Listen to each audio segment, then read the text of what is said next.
Hello friends. हमने पिछली बार देखा था कि VB.NET को इंस्टॉल कैसे करते हैं। अब हम सबसे पहले एक बेसिक प्रोग्राम लिखने वाले हैं जिसमें आपको क्लियर हो जाएगा कि यहाँ प्रोग्रामिंग कैसे होती है, हाउ टू स्टार्ट प्रोग्राम। और VB.NET का IDE यानी इंटरेक्टिव डेवलपमेंट एनवायरनमेंट कैसा है, तो देखती है VB.NET हम कैसे कर सकते हैं। हमने इसमें VB.NET 2010 डाला है, तो देखते हो कहाँ है।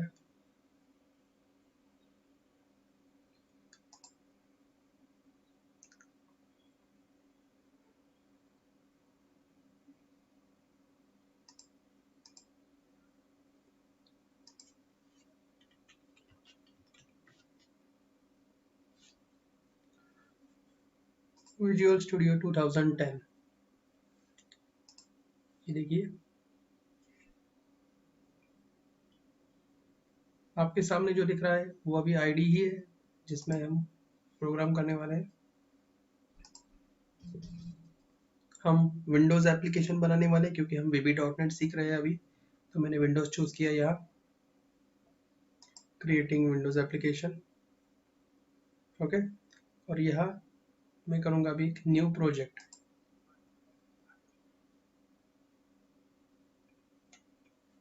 बहुत सारे टाइप्स रहते हैं, तो हम विंडोज़ फॉर्म एप्लीकेशन लेंगे, बाद में हम कंसोल भी देखने वाले कैसे रहता है। तो सबसे पहले एक जो सा विंडो की हमारी जो विंडो रहती है ऑपरेटिंग सिस्टम की, वैसे ही हम देखेंगे कि यहाँ हम कोई विंडो कैसे क्रिएट करते हैं। प्रोजेक्ट रेडी हो रहा है। स्क्रीन पर आपको सामने दिख रहा है, इसे कहते हैं फॉर्म्स, जहाँ हम कुछ डिज़ाइन करते हैं, ओके।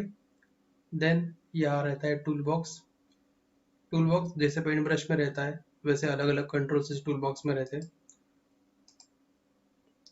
ये देखिए बहुत सारे कंट्रोल्स हैं। ये फॉर्म, ये टूल बॉक्स, यहाँ सॉल्यूशन एक्सप्लोरर, जितने सारे फॉर्म्स आपके प्रोजेक्ट में रहते हैं वो यहाँ दिख सकते हैं आपको। और ये प्रॉपर्टीज़, जो भी मैं कंपोनेंट यूज़ करूँगा उसकी प्रॉपर्टीज़ मैं यहाँ से चेंज कर सकता हूँ। तो अभी आपके सामने जो फॉर्म दिख रहा है, तो सबसे पहले एक बात कर लीजिए कि ये फॉर्म्स की जो प्रॉपर्टीज़ है जो कि बाय डिफ़ॉल्ट यहाँ आई है। तो सबसे पहले आप फॉर्म्स को कुछ नाम देना चाहते हो तो यहाँ नाम दे सकते हैं। तो मैं यहाँ कुछ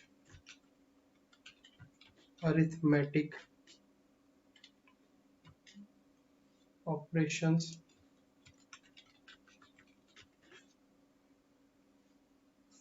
अरिथमेटिक ऑपरेशंस, देन और एक काम करूँगा मैं इसमें, इस प्रॉपर्टी में, जो कि मैं इसमें भी सेट करूँगा मेरा फॉन्ट। तो आप कहेंगे अभी तक तो हमने कुछ यूज़ भी नहीं किया और अब सबसे पहले फॉन्ट सेट कर रहे, तो इसी बात नहीं है। क्योंकि एक बार अगर आपने फॉर्म को अगर अच्छे से कोई फॉन्ट सेट कर दिया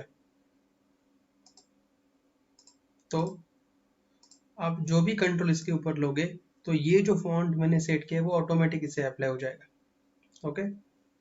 तो सबसे पहले हम लेंगे एक लेबल, अल्फ़ाबेटिकली सर्च करना है। ये देखिए ये आ गया एक लेबल, लेबल की प्रॉपर्टीज। अब चाहिए तो हम इस विंडो को कुछ बढ़ा सकते हैं हमारे काम करने के लिए। अब लेवल 1 की मुझे जो चेंज करना है उस टेक्स्ट को मैं लिखूंगा अभी नंबर 1, ओके। या आप इसमें लिख सकते हैं एंटर फर्स्ट नंबर, ऐसे भी लिख सकते हैं।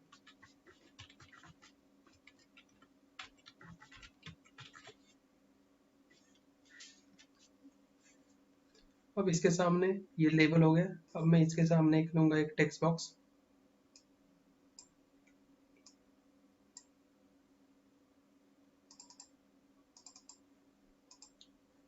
तो ये आ गया इसके साथ एक टेक्स्ट बॉक्स। अभी मुझे सेकंड नंबर लेना है तो बाद में फिर से लेने की ज़रूरत नहीं है। मैं इस थिंग्स को, कंट्रोल को सिलेक्ट किया, मैंने इसे कॉपी किया और यहाँ मैंने पेस्ट कर दिया, ओके। तो ये हो गया मेरा सिमिलर प्रोडक्ट। अब सिर्फ यहाँ जाके मुझे इसकी प्रॉपर्टी चेंज करनी जो कि फर्स्ट नंबर की थी। मैं यहाँ लिखूंगा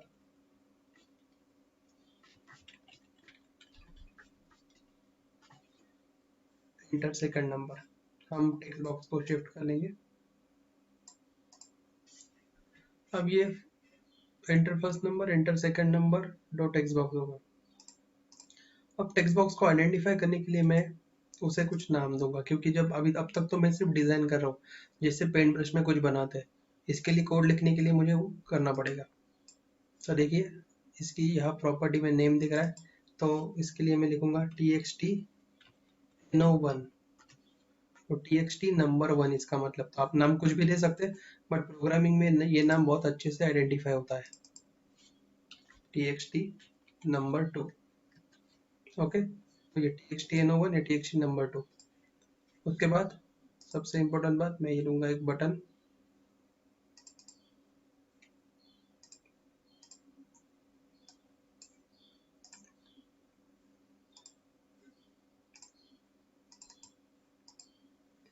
ये आ गया एक बटन। बटन को भी मुझे एक नाम देना पड़ेगा, तो बटन ये जो है, दो बटन आ गए।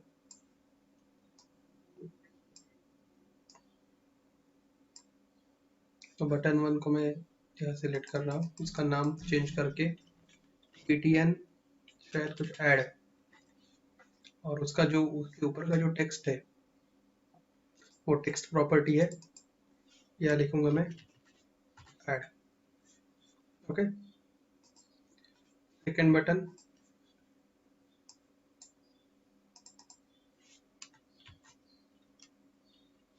यह मैं करता हूँ मैं मल्टीप्लिकेशन। इसका नाम मैं पहले से btn mul। Okay, multiplication. और उसके टेक्स्ट के लिए उसकी टेक्स्ट प्रॉपर्टी में जाके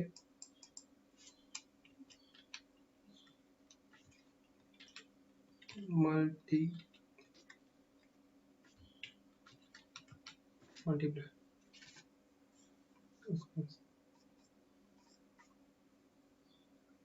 तो ये जो आपके सामने अभी आपको दिख रहा है, एक मैंने सिंपल फॉर्म बनाया है, और इसमें मैंने दो लेबल, उसके बाद मैंने दो बटन्स लिए। अब आंसर दिखाना है, अगर मैं यहाँ दो नंबर डाल दूँ आंसर कैसे दिखाओगे, तो इसके लिए हम टेक्स्ट बॉक्स भी ले सकते हैं, बट सबसे अच्छा रहेगा हम एक लेबल ही ले लें। ओके, तो ये लेबल में चाहिए, तो यहाँ नीचे एक लेबल लेता हूँ और एक लेबल ले लेता हूँ, दिखाता हूँ कैसे कर रहे हैं हम। तो ये लेबल 3 का मैं टेक्स्ट चेंज कर देता हूँ, जिसे मैं लिखता हूँ आंसर। ओके, और इस लेवल 4 के ऊपर आंसर आने वाला है, इसलिए इसका टेक्स्ट निकाल देता हूँ, क्योंकि आंसर तो दिखने वाला है, और इसको नाम देता हूँ। तो इसको नाम दिया मैंने LBL आंसर। तो देखिए मैंने एक स्टाइल यूज की है, अगर टेक्स्ट बॉक्स होगा तो मैंने txt यूज किया, txt no1। अगर बटन है तो मैंने btn यूज किया, और लेबल है तो मैंने LBL यूज किया। तो यही खासियत रहती है कि जब आप कोड करते हो तो आपको ये बहुत अच्छी तरह से समझ में आता है, आप सारे कंट्रोल को बहुत अच्छी तरह से अगर मूव कर सकते हो। अब कोडिंग कैसे करें, सबसे पहली बात, ये तो सब हो गया है। अब मैं कोडिंग करने के लिए इस बटन पे डबल क्लिक करूंगा, क्योंकि डॉट नेट ये इवेंट ड्रिवन प्रोग्रामिंग है। इवेंट ड्रिवन प्रोग्रामिंग इसका मतलब रहता है कि अगर आप कुछ भी इवेंट पे, यानी अगर कोई बटन क्लिक करते हैं, कोई टेक्स्ट मूव करते हैं, कोई टाइप करते हैं, तो उस इवेंट पे वो काम कर होता है। ओके, तो यह आपको दिखेगा। चाहिए तो मैं एक काम करता हूँ, इसकी साइज बढ़ाती आती के देखता हूँ मैं।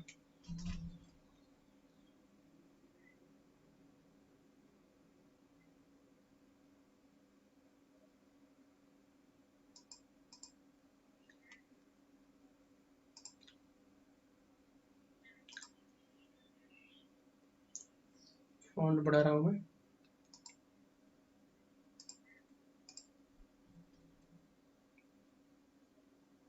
देखिए मैंने बटन को नाम दिया था, इसलिए ये btn ऐड आ गया, तो btn ऐड क्लिक।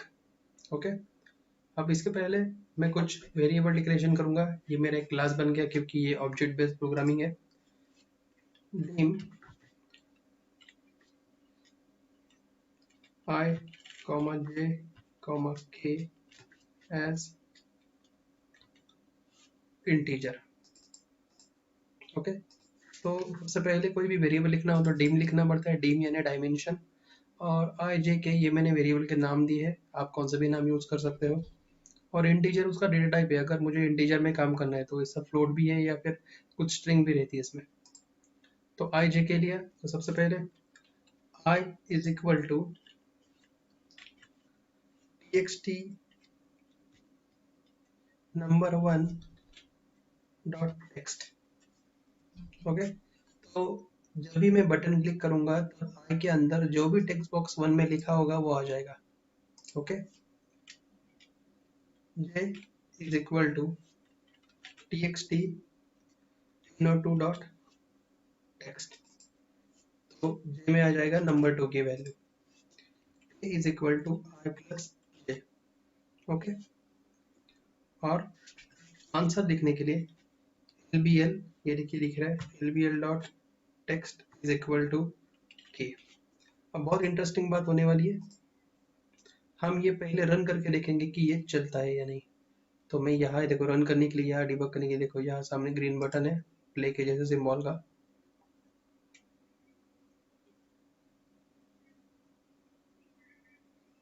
ये हमारी एक सी रन हो गई। मैं यहाँ हुआ था 2, यहाँ देता हूँ मैं 3। मैं ऐड पे क्लिक कर रहा हूँ, देखिए 2 प्लस 3। तो ये बहुत ही इंपॉर्टेंट है कि आई प्लस जे, देखिए तो ये आ गया आपका आंसर 5। अब सेम कोड में मल्टीप्लाई पे क्लिक करके लिखूंगा। कभी कभी टेक्स्ट बॉक्स में वैल्यू का प्रॉब्लम हो जाता है तो आप इसमें वैल भी लिख सकते हो। ये भी है कि अगर कोई कैरेक्टर इंसर्ट कर रहा है तो उस समय पे आप वैल यूज कर सकते हैं। यानी अगर टेक्स्ट बॉक्स में किसी ने कुछ गलत कैरेक्टर डाल दिया तो वो डाल देगा। तो val of text 1, val of text 2, k is equal to I plus j. तो ये हो गया मेरा कोड एडिशन के लिए। फिर से डिजाइन पे जाऊंगा और फिर मल्टीप्लाई पे डबल क्लिक करूंगा। देखो btn मल क्लिक, तो कुछ नहीं, कोड तो सिमिलर ही है। आपको भी पता है कि ये सिर्फ एक साइन चेंज होगा क्योंकि मुझे अभी करना है मल्टीप्लिकेशन। ओके, तो ये जो साइन है यहाँ मैं मल्टीप्लाई कर देता हूँ। अब मैं रन कर रहा हूँ ये प्रोग्राम।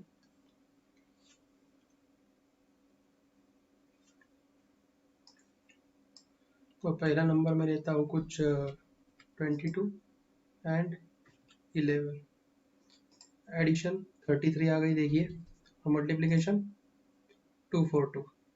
तो ये बहुत ही सिंपल प्रोग्राम है जिसमें हम सिंपल अरिथमेटिक ऑपरेशन, अभी आपको क्या करना होगा कि आपको फिर सब्सट्रैक्शन डिवीजन ऐसे बटन लेने होंगे और वहाँ सिंपल कोड करना होगा। यहाँ आपको वही दिखा है कि वेरिएबल डिक्लेयर कैसे होता है। एक ग्लोबल वेरिएबल डिक्लेरेशन हो गया, उसके बाद मैंने वैल्यू आई और जे में ली, उसके बाद के में वो वैल्यू डाल दी। ओके, अब अगर किसी को मैसेज बॉक्स देना होगा, हमने देखा कि मैसेज बॉक्स जैसे सी में प्रिंट एफ होता है, तो यहाँ मैं कमेंट कर दूंगा। ओके, कमेंट करने के लिए सिंगल कोट यूज होता है। तो देखिए मैंने जहाँ भी आंसर था वहाँ मैंने कमेंट कर दिया, तो यहाँ ये रन नहीं होगा, कंपाइलर उसे स्किप कर देगा। तो msg बॉक्स ये सिंटैक्स है और उसके अंदर मैं लिख रहा हूँ के। ओके, तो ये बहुत ही सिंपल है। यहाँ भी मैं डाल देता हूँ, ये प्रिंट एफ की से काम करेगा।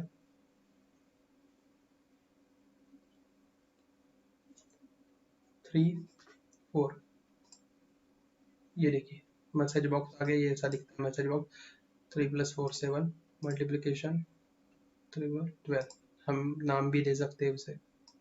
ओके, तो अगर आप चाहिए वैसा आउटपुट डिस्प्ले कर सकते हैं, चाहिए तो आप लेबल पे डिस्प्ले कीजिए या फिर मैसेज बॉक्स पे डिस्प्ले कीजिए। Okay, thank you.